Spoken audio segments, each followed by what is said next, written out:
So here I am at the house that we are doing a case study on. Here's the cat. And this week I am going to look at insulation.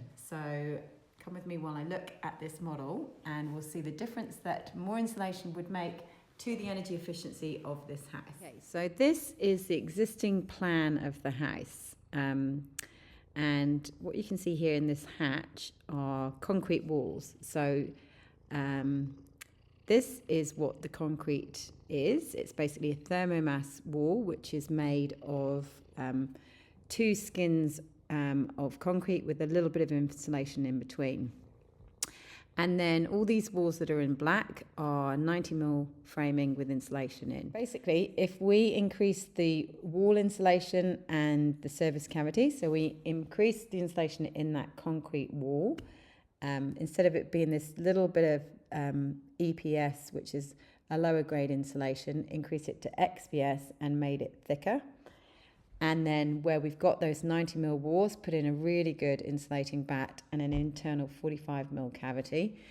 You get a 20% improvement in terms of the heat demand. So if we increase the roof insulation, so at the moment it's what the batts would have been at the time. We've got about a 200mm batt of a lower grade than it would be now.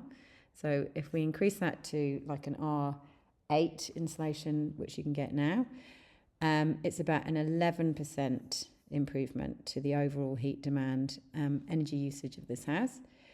If we put 100mm XPS over the whole floor, it's actually only a 2% increase, which surprises me because when I've looked at other houses, that's been much, much higher. So it just shows that it's different for each house.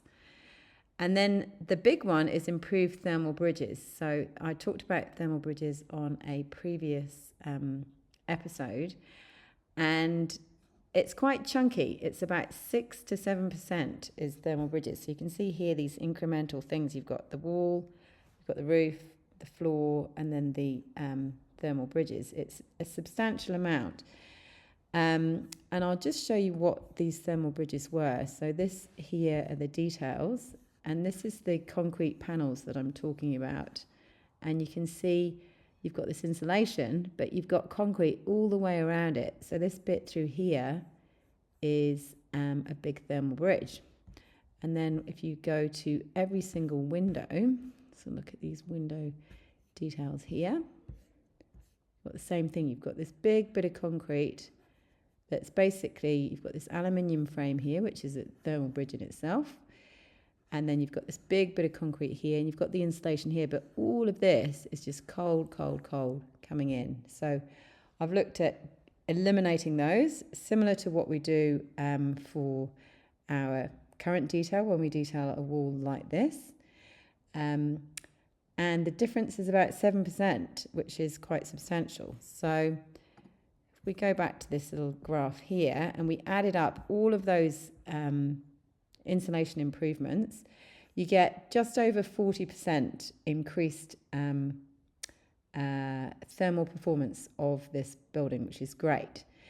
Now, if you think back to one of my previous episodes, which was on windows, I've actually got the data in here from the windows. We had the different improvements. We had increasing it to New Zealand thermally broken, a better aluminium frame, and then a triple glazed with a better aluminium frame, and then a European triple glazed, like the best sort of frame. And you had these incremental improvements again, the total of which was about 54%. So you get a just over 40% improvement if you do everything you can from an insulation perspective. And you get, if you put the best windows in and you haven't changed this design at all, you get a 54, almost 55% improvement. And then the next thing I've looked at is, on another episode, we also looked at orientation. And we looked at, if we just took this house and we spun it by approximately 90 degrees, so it currently faces south-southwest. We spun it around to face north, same design again, not changing it. It was about a 49% improvement. So this is the three different things that you are looking at. And this is how they sit in a little pie chart. You've got better windows is the biggest thing, makes the biggest difference. You've got orientation in green here, which is the next best thing. You get about a 49% difference. And the insulation in the walls is about a 40% difference. So I hope that's useful. It's quite interesting to see, and it changes house to house. Each house is different. It's different because of the shape and the form, the amount of sun that a house gets, the amount of openings and so on. So if you want us to look at something for you, then just let me know.